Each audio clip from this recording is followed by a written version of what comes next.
Magandang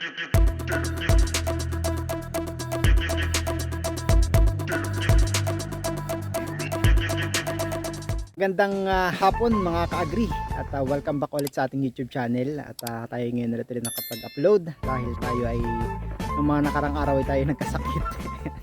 Lagi po nagkakasakit ang inyong mga ka-agri. Ayan. At tayo kagagaling lang. So tayo nandito ulit sa ating farm at i-update ko kayo kung ano yung mga nangyari dito sa ating taniman. Ayan.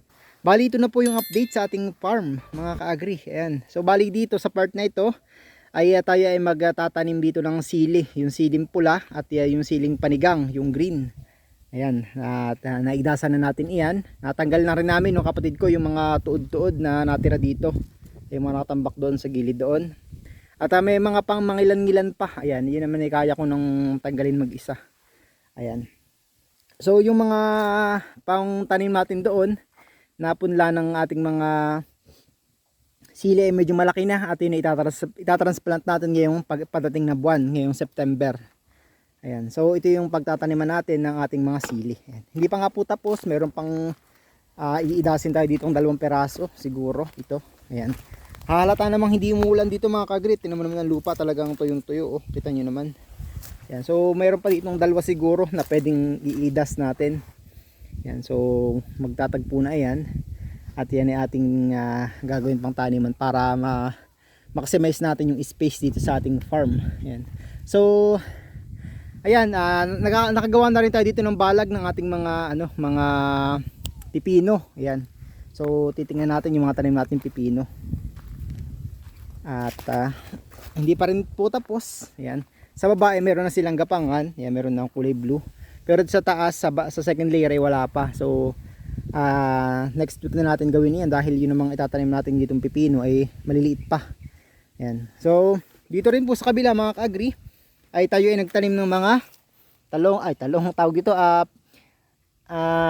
okra. Ayan, okra po yan mga ka-agri, Yan, okra. Ayan. So sa gilid din hanggang sa may dulo sa may nara doon, sa may maliit na puno doon, yan po yung okra hanggang doon.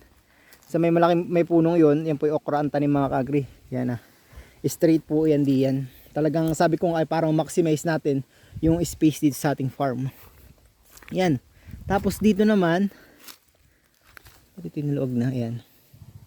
So dito naman po mga ka-agri, ayan, ay yung ating mga pipino dito sa part na ito. Ayan, talagang yung ating mga balag natin ay marami na ngayon dahil ito ay nakaplano para sa susunod nating itatanim, which is ang palaya naman. Sana magkaigi. Ayan. Dito ka na ate, may gapangan na, huwag ka na pumunta din sa gilid na ano ka pa yan.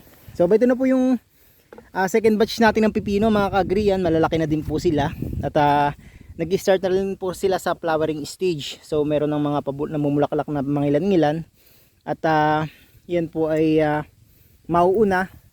Anong variety po nito mga ka-agri ay yung paring tinanim natin nung nakaraan na tira nating buto na Mega CF1. Ayan. So marami na po, nagumagapang na din sila. At yung mga update naman po sa ating mga kamatis, may kahit pa paano may bumunga naman po, ayan, may mga bunga naman po sila. Ayun, meron pa din po doon. Yun nga lang po ay sa isang bunch ng sa isang buwig ay aapat po or 5 yung bunga. Dapat po ito ay 8 hanggang 10 ay dahil po sa sobrang init ay hindi po na gumanda yung bunga ng ating mga kamatis. Ayan, hanggang 5 lang po or 4 lang talaga yung isang bunch ng ng kamatis. Ayan. At doon po sa may gilid doon ay itataniman na rin po natin ng mga ka-agri ng pipino. At sabi ko nga ay ilalahat na natin dito yung mga punla natin pipino doon sa ating nasa seedling tray para kahit pa paano ay marami tayong maani ngayong patating na Aber months. Ayan. So meron pa din po dito, yan pipino pa din po yan. At titingnan naman natin yung ating mga tanim na tawag dito, mga tanim na talong. Ayan. So bali kung napapansin nyo dito mga ka-agri, may ganito, ayan. May mga hukay-hukay diyan. Ayan. Bali ito po ay mais mga ka-agri, ayan, tubo na rin po yan. Ayan. May mga tubo-tubo na din. Akala ko nga po hindi na mabubuhay dahil yung mais na tinanim ko dito ay parang tuyo na yung buto, pero nung tinanim ko, ayan, nakita nyo naman may usbong na, mabilis laang. mabilis kausap yung mais mga kaagri. Yan. Sabi ko may giding itry natin dito yung mais para ano, kahit pa paano ay makita natin kung tutubo. Yan, ano nangyari? Bah, damo pala eh, akala ko mais. Yan. So halos karamihan po ay umusbong na yung ano, dahon. Yan na, germinate na. Yan. Ito naman po yung sitaw dito mga kaagri. Ipinalitan natin ng sitaw, may mga sitaw na po yan hanggang doon sa dulo. Na ang dating talim dito ay mga pipino. At marami pa nga po diyan oh. Yan yung mga nahinog na pumait na ay hindi na rin naman makakain dahil mapait na nga po, ay hinayaan na namin dyan. Ang gagawin po sana dito ay yung swamp fertilizer, ay wala pa rin po tayong time. So next time na tuturuan ko kayo paano gumawa ng swamp fertilizer para hindi na tayo bibili ng mga pataba katulad ngayon na mumulaklak na or namumunga na yung ating mga talong. Kailangan na nila ng mga mataas na pataba na mataas sa potassium para kahit pa paano ay maganda ang bunga ng ating mga talong. Ayan. Halos karamihan po mga kaagri ng talong natin ay may bunga na. Siguro 90% ay may bunga na. At nung nakaraang linggo ay yung iba ay na-harvest ko na. Ayan. Kita nyo naman dito. Ayan, malalaki na. Oh. May kagat pa nga ng kung ano ito. And the shout out nga po pala sa aking kumari namin na taga-Tanay, si Rose Anbino, at sa iyo kumpare. At syempre sa aking inaanak, ayan, mag-aral ka na mabuti, pakabait ka. At syempre shout out din po dun sa kabatch ko na si Rafael De Leoma na ordinahan na sa pagkapari sa Antipolo sa September 9 sa kapistahan ng Immaculate Conception sa sa Antipolo. Ayan. Yun po ay kabatch ko na sa pagpapari ngayon ay siya ordinahan na. Ayan. So congratulations sa iyo kapatid. At nawa ay patuloy kang pagpalain ng ating poong may kapal. Ayan. Shout out po pala sa lahat ng kabatch ko yun sa seminaryo. Ayan. Sana ay magpakabait na kayo. Ayan. Kayo ay sana ay mas pagpalain pa ng ating Panginoon. Ayan. At syempre kay John Berden na nagpapa-shout out. Ayan. Maraming salamat kapatid. Ayan. Kabatch ko rin po yun sa seminaryo. Ayan.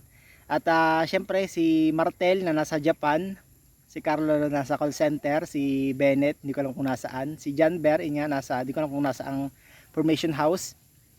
At si LJ na nasa monasteryo at na nagpapatuloy sa kanyang bukasyon, at nawa ay patuloy na manalig, patuloy na ang apoy ng iyong bukasyon ay magningas at patuloy kang mag-share ng pananampalataya sa ating mga naliligaw ng landas. Ayun. So maraming salamat po at shoutout po sa ating lahat. Yan. Malalaki na rin po at tayo mag-harvest ng talong mamaya para bukas sa umaga idadalhin natin sa palengke. Yan. Para maaga tayo. Dahil ito po ay siguro ay pag ma-harvest natin lahat ay nasa 10 kilo ulit. Nung nakaraan kasi ay naka-harvest tayo ng 11 kilos plus 7 kilos nung nung isang araw. So yun, nasa ano na yung harvest natin dito. Nasa more or less 20 kilos na talong. Kita nyo naman, sobrang dami pa rin ng bunga. So makaka-harvest pa rin po tayo dito ng more or less 10 kilos. Ayan. Mamaya po natin ito harvestin. Napakadami po mga kagri. Nung nakaraan po ay ang mga talong natin ay kulay green. Ayan.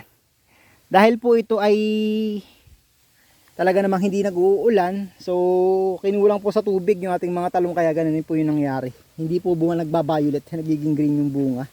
So yan po yung isa sa mga side effect ng pagkawala ng or kakulangan sa tubig ng ating mga tanim na talong. Ayun. At kung napapansin nyo po ay nagkulay brown na yung ating mga sitaw dito mga kagri. Ayan, isa sa mga dahilan ay ito po ay papalitan na natin. At ito ay tinatanggalan namin nung nakaraan ng mga tinatanggalan namin na yung mga bagin maraming karag. So ang ginawa ko ay sabi ko sa kapatid ng misis ko, dahil katulong ko nung nakaraan dito, ay bunutin na lang sa ugat para pag nag-brown wala nang pagbabahayan yung mga karag. Ayan, tama naman ang naging desisyon namin dahil wala na sila. Ayan. Mga na lang talaga, mga dahon na lang. So madali nang tanggalin itong mga ito. Ayan, para kahit paano ay mapabilis yung ating trabaho. Ayan, tapos dito ang tatanim natin dito mga kaagri ay pipino.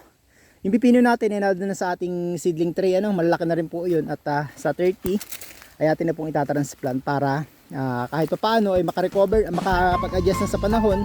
Dahil sinasamantala natin yung panahon ngayon dahil medyo makulimlim para kahit paano kung magtag-init man nakapag-adjust na yung ugat nila sa panahon at makakapag-survive na sila dito sa init ng panahon dito sa atin. Po yung update sa ating mga tanim mga kaagri at Maraming salamat po sa panonood at maraming salamat din po sa pag-like, pag-comment at pag-share ng ating mga videos. Yun lang po, maraming salamat po at God bless po sa ating lahat.